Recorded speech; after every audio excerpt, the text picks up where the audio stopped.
વિદ્યાર્થી મિત્રો, Vande Mataram to all of you. Standard 9 unit number 3 Mohan and his Veena. આ યુનિટમાં આપણે પંડિત વિશ્વમોહન ભટ્ટ વિશે શીખવાનું છે. પંડિત વિશ્વમોહન ભટ્ટ એટલે કે ભારતના નહીં, વિશ્વના મહાન સંગીતકારોમાંના એક છે. તેણે પોતાના જીવન દરમિયાન ઘણા એવોર્ડ્સ મળ્યા છે, પણ એમાં સૌથી મહત્વનો એવોર્ડ હોય તો તે છે ગ્રેમી એવોર્ડ, જે વિશ્વ કક્ષાએ બેસ્ટ સંગીતકારને આપવામાં આવે છે. આ ઉપરાંત તેઓ ભારત સરકાર દ્વારા પદ્મશ્રી એવોર્ડ અને પદ્મ વિભૂષણ એવોર્ડ દ્વારા પણ સન્માનિત છે. ચાલો મિત્રો, તેણે જે મોહન વીણાની રચના કરી છે, જે મોહન વીણા નામનું ઇન્સ્ટ્રુમેન્ટ બનાવ્યું છે, તે પોતે કેમ વગાડે છે એની એક ઝલક જોઈએ.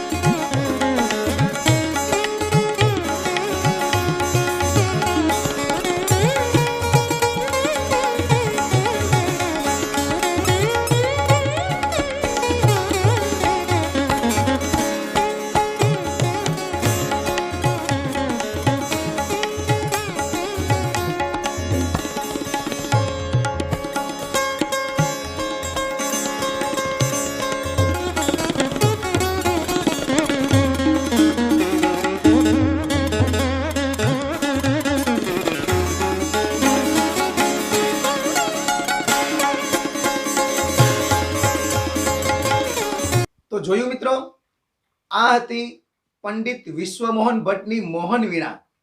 હાલમાં તેઓ રાજસ્થાનના જયપુર શહેરમાં પોતાની પત્ની અને 2 બાળકો સાથે રહે છે. તો ચાલો મિત્રો, આપણે આ યુનિટમાં શીખીએ કે બચપણમાંથી જ તેને સંગીતમાં કેમ રસ પડ્યો અને મોહન વીણાનું ક્રિએશન કેમ થયું. So dear friends, let's start standard 9 unit number 3 Mohan and his Veena. વિદ્યાર્થી મિત્રો, પાઠની સુંદર મજાની ઇન્ટ્રોડક્શન જોયા બાદ હવે આપણે આપણી ટેક્સ્ટબુકનું unit number 3 Mohan and his Veena word to word જોઈએ. Mohan was born in a family of musicians. આ બાળકો આ જ લાઈનમાં 2 વસ્તુ શીખવાની છે. પહેલી વસ્તુ આ જુઓ, વોઝ બોર્ન એટલે જન્મેલો અથવા જન્મ થયેલો. આ વોઝ બોર્ન છે ને, એ પેસિવ વોઇસની રચના કહેવાય. આપણે એક્ટિવ પેસિવ વોઇસ, કર્તરી અને કર્મણી આ શીખવાનું આવશે. આપણે તમારે ગુજરાતીમાં પણ આવે છે, તો ગુજરાતીમાં જે કર્તરી કર્મણી આવે છે ને, બસ એ જ આપણા ઇંગ્લિશમાં એક્ટિવ પેસિવ વોઇસ એવા નામથી આવવાનો ટોપિક. બરાબર. હવે મૂળ શબ્દ બિયર છે, જન્મ આપવો. એનું ભૂતકાળ છે બોર અને ભૂત કૃદંત બોર્ન. આવો જ એક શબ્દ છે ટીયર એટલે ફાળવું. ટીયર, ટોર અને ટોર્ન. ચલો પાછા મૂળ વાતમાં આવી જઈએ આપણે કે મોહનનો જન્મ સંગીતકારોના પરિવારમાં થયેલો હતો. મતલબ એના પપ્પા, એના દાદા એ બધા જ સંગીતકારો હતા. Music was in his blood. Music જાણે કે તેના લોહીમાં હતું. હી ગ્રીવ અપ એટલે મોટા થવું પણ થાય અને ઉછરવું પણ થાય. તેનો ઉછેર થયેલો વિથ મ્યુઝિશિયન્સ. તેનો ઉછેર સંગીતકારો સાથે થયેલો હતો. Like his father and other family members. તેના પિતા અને બીજા ફેમિલી મેમ્બર્સની જેમ. લાઇકનો મતલબ થાય ની જેમ. પણ જો કરતા પછી લાઇક આવે ને તો ગમવું થાય. હું એમ કહું કે આઈ લાઇક રીડિંગ, મને વાંચન ગમે છે, એ લાઈક જુદું.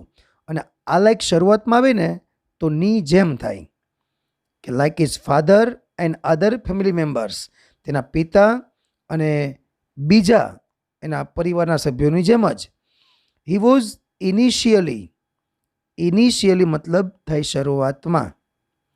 ટ્રેન્ડ એટલે તાલીમ આપવી, કે શરૂઆતમાં તેને તાલીમ આપવામાં આવી. શેની? ઇન વોકલ મ્યુઝિક એટલે કેવું સંગીત કે મોઢેથી ગવાતું કે વગાડાતું સંગીત, એને કહેવાય વોકલ મ્યુઝિક.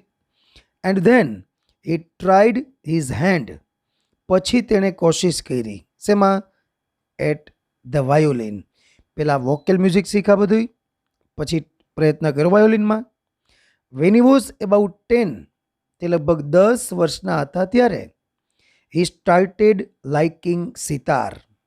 મિત્રો ખાસ ધ્યાન રાખજો, સ્ટાર્ટ અને સ્ટોપ પછી મોટા ભાગે આઈએનજી આવે. તો સ્ટાર્ટ પછી આઈએનજી, ભલે પછી સ્ટાર્ટનું સ્ટાર્ટેડ થયું હોય, સ્ટાર્ટ્સ હોય કદાચ, પણ મૂળ ક્રિયાપદ સ્ટાર્ટ આવે એના પછી આઈએનજી વાળું ક્રિયાપદ મોટા ભાગે આવશે. તે લગભગ 10 વર્ષના હતા ત્યારે તેને સિતાર ગમવા માંડ્યું. He was also trend in it, મતલબ કે તેમાં પણ તાલીમ આપવામાં આવી. તેમાં એટલે શેમાં? કે સિતારમાં. એન્ડ પ્લેડ ઇટ, અને તેણે સિતાર વગાડી પણ ખરી. A German lady came to stay with Mohan's family to learn music from his father. હવે એકવાર એવું બને છે, એક જર્મન લેડી તેના પિતા પાસે મ્યુઝિક શીખવા માટે મોહનના ફેમિલીમાં એ રહેવા માટે આવી હતી. બાળકો, ભારતીય સંસ્કૃતિ હતી, સમજી ગયા આપણી આ, કે આપણું સંગીત છે એમાં શાસ્ત્રીય સંગીત એ દેશ વિદેશમાં પ્રખ્યાત હતું, અને વિદેશથી ઘણા બધા સંગીતકારો ભારતમાં એ સંગીત શીખવા આવતા. એનું પરફેક્ટ એક્ઝામ્પલ, સાવ રિયાલિટી આપણી સામે છે આ રહી જો, કે મોહન કહે છે કે જર્મન લેડી તેના પિતા પાસે મ્યુઝિક શીખવા અને તેના ઘરે રોકાવા આવેલી. ઇટ વોઝ ધેન, બસ ત્યારથી the guitar entered in his life. આ જે જર્મન લેડી છે ને એ કદાચ પોતાની સાથે ગિટાર લઈ આવી હશે. બસ એમ કહે છે કે ત્યારથી જ તેના જીવનમાં ગિટારનો પ્રવેશ થયો. હી began is experiments with that beautiful instrument. Began એટલે શરૂ કર્યું, ઇઝ એક્સપેરિમેન્ટ્સ તેના પ્રયોગો, કોની સાથે? તે સુંદર વાદ્ય સાથે કે સુંદર ઇન્સ્ટ્રુમેન્ટ સાથે એને પોતાના પ્રયોગો શરૂ કર્યા. No other instrument now in my life. શું કીધું? કે હવે મારા જીવનમાં બીજું કોઈ ઇન્સ્ટ્રુમેન્ટ, બીજું કોઈ વાદ્ય આવશે નહીં. આઈ want to play the guitar only. હું માત્ર ગિટાર જ વગાડવા ઈચ્છું છું. મિત્રો, વોન્ટ આવે ને વાક્યમાં, વોન્ટ પછી પણ હંમેશા ટુ વાળું જ ક્રિયાપદ આવે. અને ટુ પ્લે એટલે રમવું પણ થાય અને વગાડવું પણ થાય. તો અહીંયા મિનિંગ છે આપણો વગાડવાનો, કે I want to play the guitar only. હું માત્ર ગિટાર જ વગાડવા ઈચ્છું છું. Said Mohan to himself. આમ મોહને પોતાની જાત સાથે વાત કરી, મતલબ મોહને આમ વિચાર્યું કે મારા જીવનમાં હવે બીજું કોઈ ઇન્સ્ટ્રુમેન્ટ આવશે નહીં, હું માત્ર ગિટાર જ વગાડીશ. Guitar took all his time. તેનો બધો જ સમય ગિટાર જ લેતું, મતલબ કે આખો દિવસ તે ગિટાર જ વગાડતો. Guitar, the whole day guitar. Ours is a family where sitar, vocals and classical violin are practised. હજુ અવતરણ ચિહ્નમાં વાક્ય હોય ને બાળકો, અહીંયા અવતરણ ચિહ્નમાં એ મતલબ કોઈક બોલતું હોય, એ વાક્યમાં બોલનાર આપેલો હોય આપણને. જો આ વાક્ય પૂરું થઈને આખું અવતરણ ચિહ્ન વાળું તમે જુઓ અહીંયા, જો અહીંયા આપ્યું આવ્યું ઠેક, અહીંયા સુધી આપ્યું કે said one of the family members. એના ફેમિલી મેમ્બર્સમાંથી એક બોલ્યા. એ શું બોલ્યા? આ ઉપર આવ્યું જો આખું વાક્ય, જો ફરીથી હાલો. Guitar, the whole day guitar, કે આખો દિવસ બસ ગિટાર.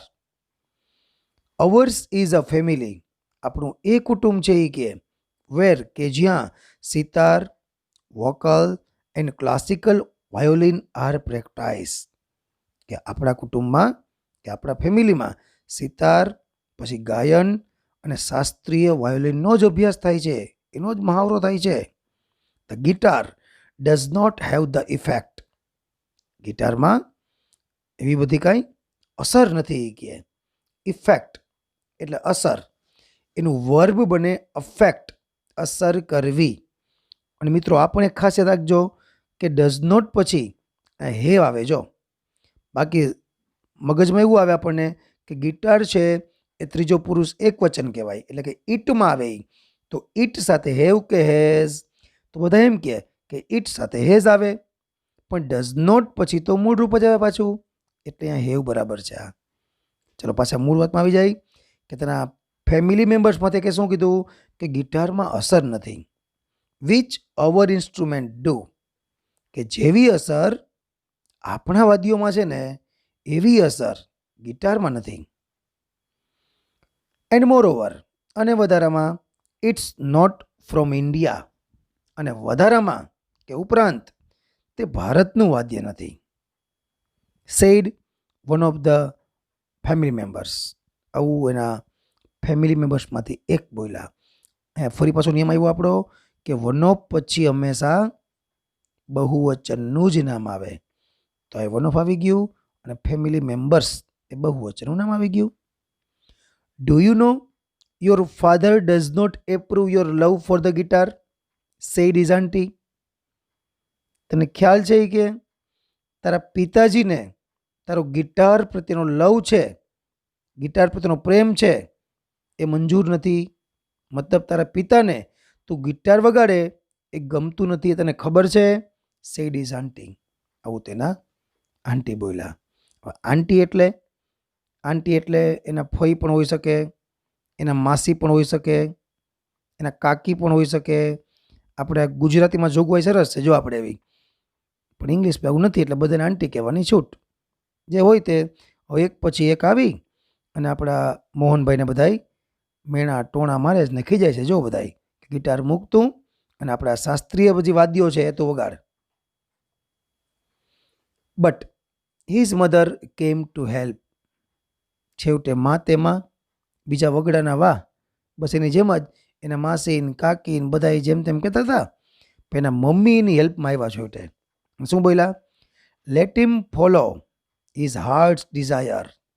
કોઈ કાંઈ બોલો માહિતી આવે, તેને તેની ઈચ્છાને અનુસરવા દો.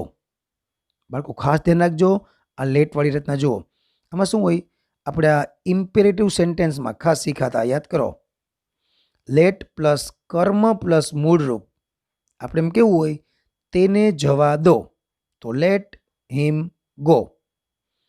તેણીને આવવા દો, લેટ હર કમ. આ એની જેવી રચના છે જો, કે let him follow his heart's desire, તેને તેની હૃદયની ઈચ્છાને અનુસરવા દો. શી ડિક્લેર્ડ, તેણે એવું એનાઉન્સ કર્યું, હવે એને જાહેરાત કરી દીધી એટલે હવે કોઈ આવી એને ખીજાય નહીં એમ. દેન હિઝ ફાધર સ્ટાર્ટેડ સપોર્ટિંગ હિમ. બસ પછી તો તેના પિતાએ પણ તેને ટેકો આપવાનું શરૂ કર્યું. જો ફરી એવું સ્ટાર્ટ પછી આઈએનજી જો આ રહ્યું, સ્ટાર્ટેડ અને સપોર્ટિંગ.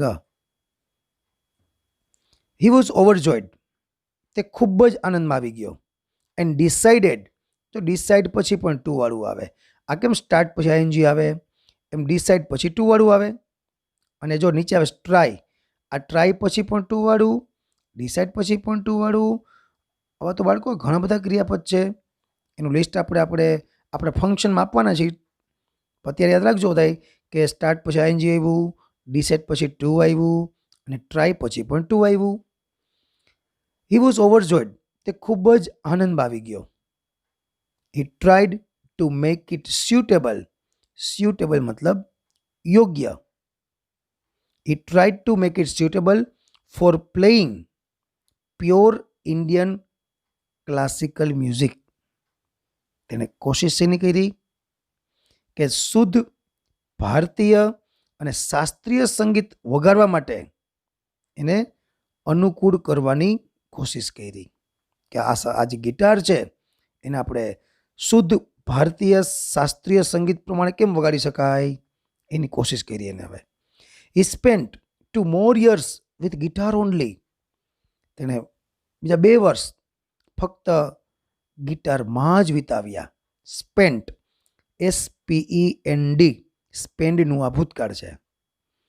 વન ઇવનિંગ, હવે એક સાંજે શું થયું, દેર વોઝ અ ગેધરિંગ.